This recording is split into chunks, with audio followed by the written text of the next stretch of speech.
Waalaikumsalam warahmatullahi wabarakatuh. Selamat pagi Pak Kepala. Ya, selamat pagi Bu Guru. Sesuai dengan kesepakatan kita kemarin, saya ingin mewawancara Bapak tentang pengambilan keputusan kebijakan universal. Wan Bapak perkenalkan diri secara singkat. Ya, terima kasih Bu Guru ya. Saya Muhammad Isnaini, Kepala SDN 4 Terarah, Kabupaten Lombok Timur, Provinsi Nusa Tenggara Barat. Selama ini bagaimana cara Bapak mengidentifikasi kasus-kasus yang merupakan dilema etika atau rujukan moral? Baik, berbicara tentang kasus, jadi seperti yang dikatakan bahwa ada kasus yang dilema etika atau yang dinamakan dengan rujukan moral. Terkait dengan moral ini tentu kita sebagai manusia pasti memiliki perasaan, gitu ya. Secara kedinasan aturan itu sudah tertuang di dalam peraturan Menteri Penataan Aparatur Negara sudah jelas. Kemudian nanti pemerintah daerah juga mengeluarkan aturan lagi. Dinas Pendidikan dan Kebudayaan pun menurunkan lagi aturan tersebut, bahkan sampai tingkat satuan pendidikan. Nah, ketika aturan-aturan yang sudah dilaksanakan dengan tepat, maka saya selaku pimpinan tentu tidak perlu lagi untuk berceramah, tidak perlu lagi untuk memberikan wejangan atau menyuruh Bapak dan Ibu guru di satuan pendidikan terkait dengan tugas pokok dan fungsinya selaku guru. Nah, kita kerucutkan lagi berbicara tentang dilema etika, Bu Guru, bahwa PIDER tahun 2019 mengatakan bahwa berpikir itu merupakan hasil akhir untuk mencapai tujuan.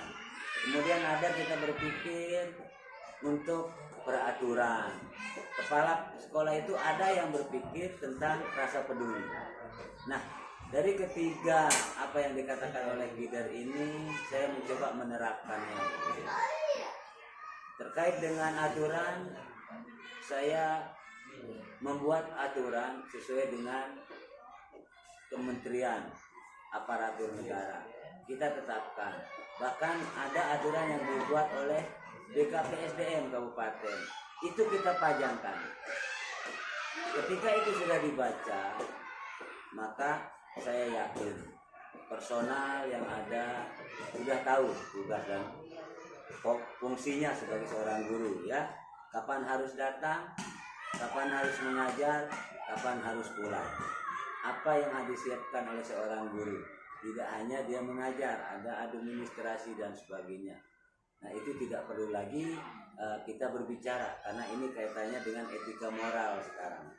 Nah, satu hal yang perlu kita kedepankan adalah diskusi. Kita harus selalu menjalin komunikasi terhadap sesuatu masalah atau setiap masalah yang dihadapi. Dan yang paling penting adalah kita saling menghargai perasaan masing-masing sehingga tidak terjadi kontak atau tidak ada dilema antar etika di satuan pendidikan. Itu Bu Guru, ya. Jadi intinya Pak Guru, ya, selalu terjalin komunikasi dengan para guru, anak buah supaya terjalin kerjasama yang baik. Nah, selama ini bagaimana cara Bapak menjalankan pengambilan keputusan di sekolah Bapak, terutama untuk kasus-kasus di mana ada kepentingan yang sama-sama benar atau sama-sama mengandung nilai kebajikan? Oke, baik. Hidup kita tidak terlepas dari dua pilihan, guru, bahwa kita hidup ini antara iya dan tidak, antara baik dan kurang baik. Di dalam mengambil sebuah keputusan seperti hari ini, biasanya saya bersama personal yang ada di satuan pendidikan ini saya merasa sudah cukup bagus. Karena apa? Karena komunikasi yang perlu kita koneksikan ya. Sekarang kalau koneksi terutama untuk komunikasi ini kita sudah jarang sekali, maka bisa jadi masalah-masalah yang akan muncul tidak dapat terselesaikan. Sehingga bagi saya yang pertama kita ciptakan adalah konektivitas kita bangun hubungan baik kita. Nah, jadi kalau sekarang sudah zamannya canggih Bapak Ibu guru, kita lihat saja ketika kita punya HP tetapi tidak ada konektivitas internet di dalamnya, maka kita tidak bisa berhubungan dengan siapapun. Begitu juga dengan kita jalin konektivitas kita secara rasa melalui batin, kemudian kita bisa saling berbagi, kita sharing. Bukan berarti pimpinan itu lebih tahu tentang berbagai masalah dan cara penyelesaiannya, tetapi dengan diskusi, kemudian kita meminta pandangan-pandangan dari setiap guru, insya Allah masalah yang terjadi pasti dapatkan solusi yang terbaik. Nah, itu yang saya lakukan, yaitu dengan menganalisis apa penyebabnya. Ya, penyebab masalah itu pasti ada. Kemudian kita mencari alternatif solusinya. Baru kita melakukan tindakan, baru kita mengeksekusinya dengan tindakan apa yang harus diberikan. Nah, itu Bu Guru yang saya lakukan. Jadinya yang intinya kalau ada kasus dianalisis dulu ya, Iya. kasusnya. Selanjutnya langkah-langkah atau prosedur seperti apa yang bisa Bapak lakukan selama ini? Langkah-langkah.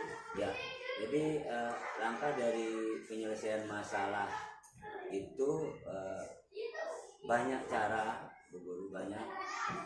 Nah, disinilah fungsi dari literasi itu sendiri. Seberapa banyak literasi yang kita sudah baca, kita sudah tonton terkait dengan problematika yang terjadi di dalam tugas kita, di dalam kehidupan sosial kita, bahkan problem yang banyak terjadi itu problem di dalam diri kita sendiri, untuk menentukan, mengambil sikap terhadap masalah yang terjadi ya.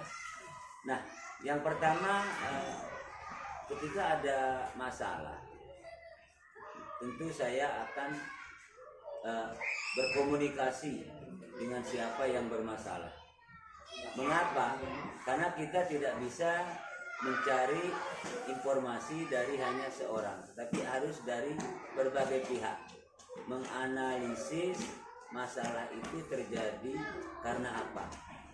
Ya, misalnya ada seorang siswa melakukan kejadian di luar, datang laporan ke sekolah. Kita tidak serta-merta nanti menjustis, memberikan sanksi kepada siswa itu dengan masalahnya, tetapi kita perlu dulu menanya. Ketika dia ada yang melapor, kita tanya kejadiannya di mana, kejadiannya jam berapa, apa yang dilakukan. Nah, ketika sudah ada, kita mencari informasi dari pihak lain, misalnya dari tetangganya, baru kita bisa menentukan langkah apa. Ketika informasi sudah ada, tentu kita akan melakukan tindakan persuasif,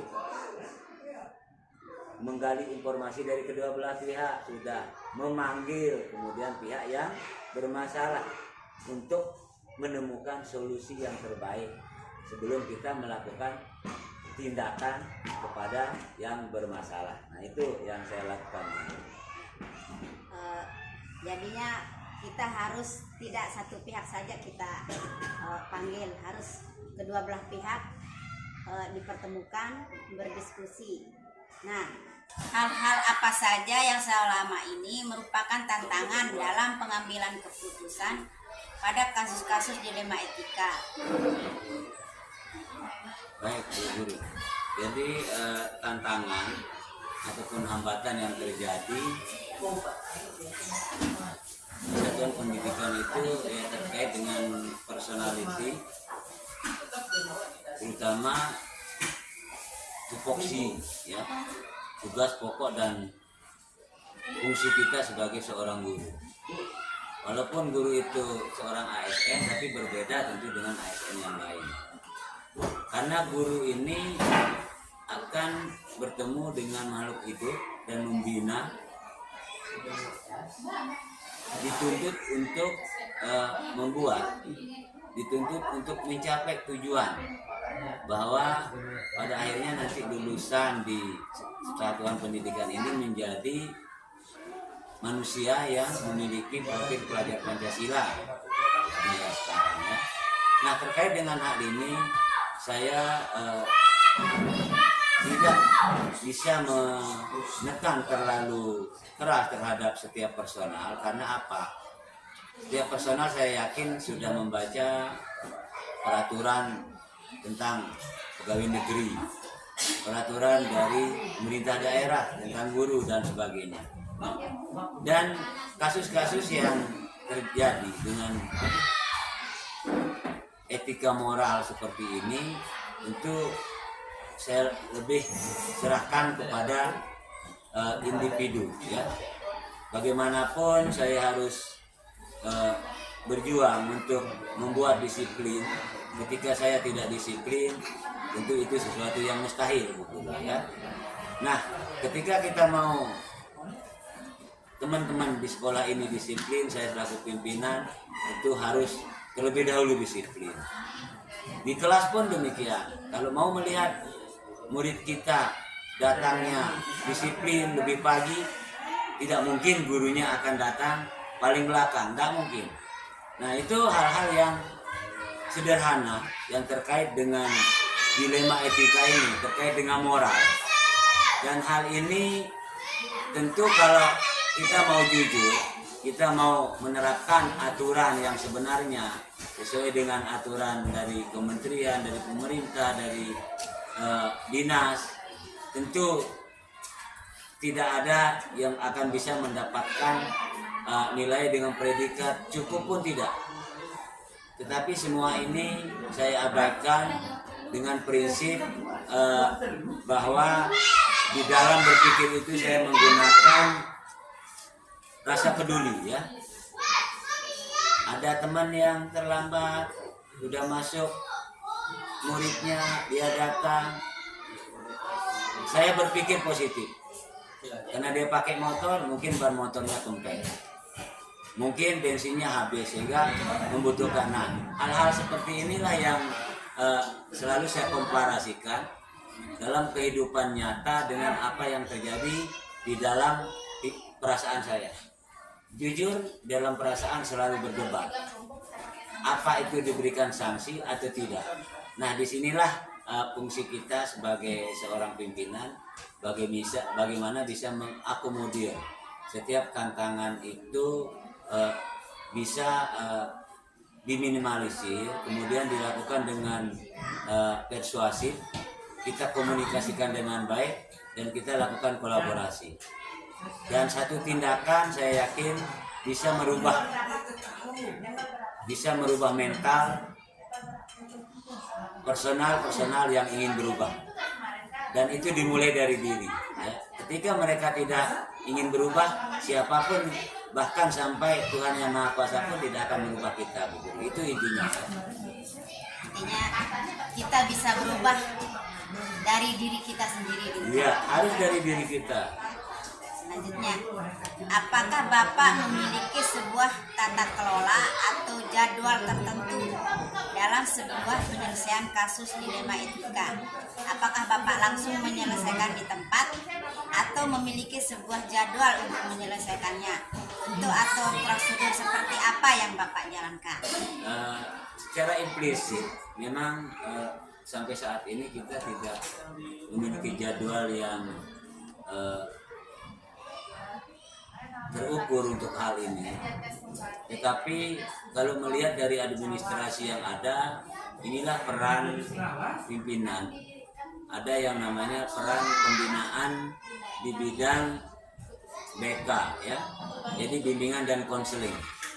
Nah, hal-hal seperti ini harusnya dilakukan secara kontinu, terjadwal. Tetapi saya melakukannya di satuan pendidikan ini lebih banyak dengan cara diskusi, dan masalah-masalah ataupun tantangan hambatan yang terjadi itu tidak dibiarkan untuk berlarut-larut.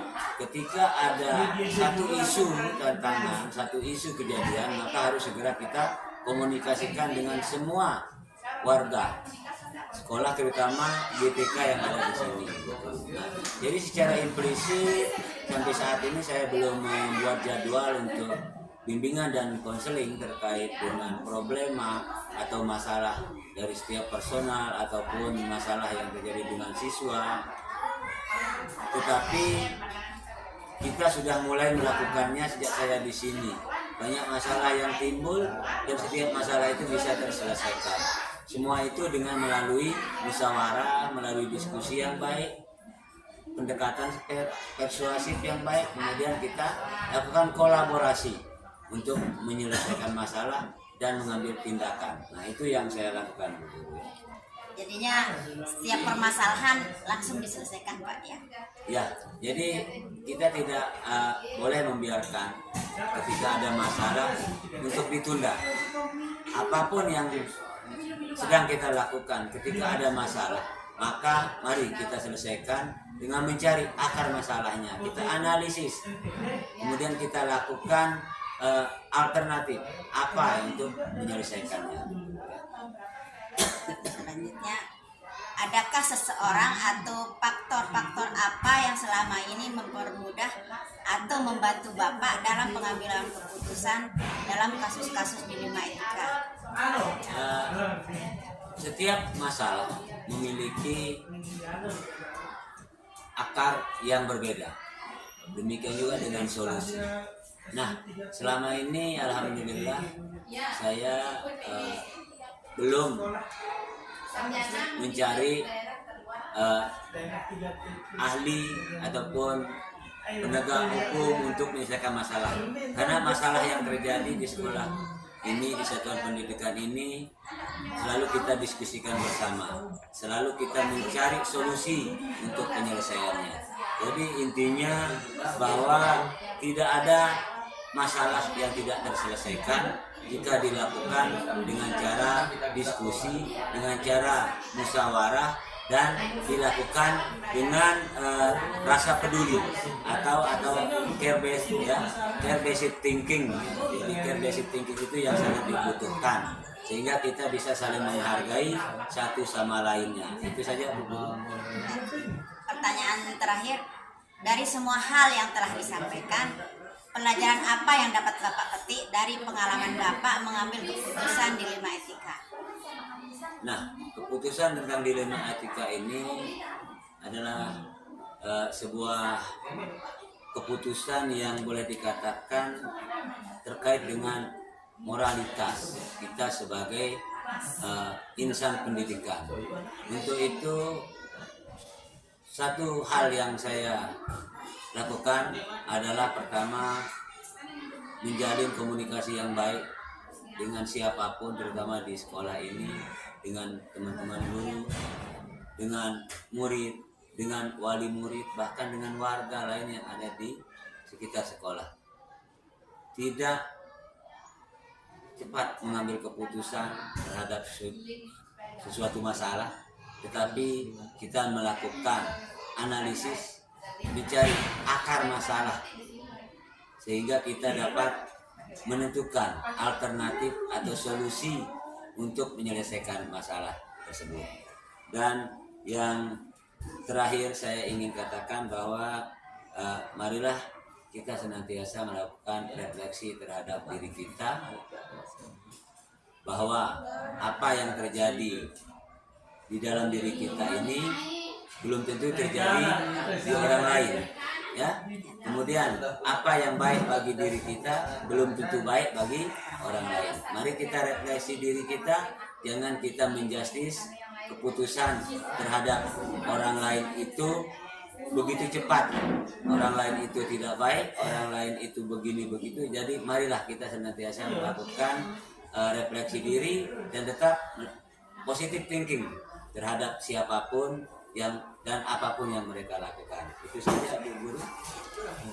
Intinya selalu kita merefleksi diri dulu ya Pak Guru ya. Ya. Jangan terlalu menuduh orang, harus berpikir positif. Terima kasih untuk waktu yang diberikan kepada saya, dan terima kasih, semoga apa yang telah Bapak sampaikan menjadi inspirasi saya untuk kedepannya sebagai calon guru penggerak. Terima kasih atas waktunya. Assalamualaikum warahmatullahi wabarakatuh. Baik, terima kasih.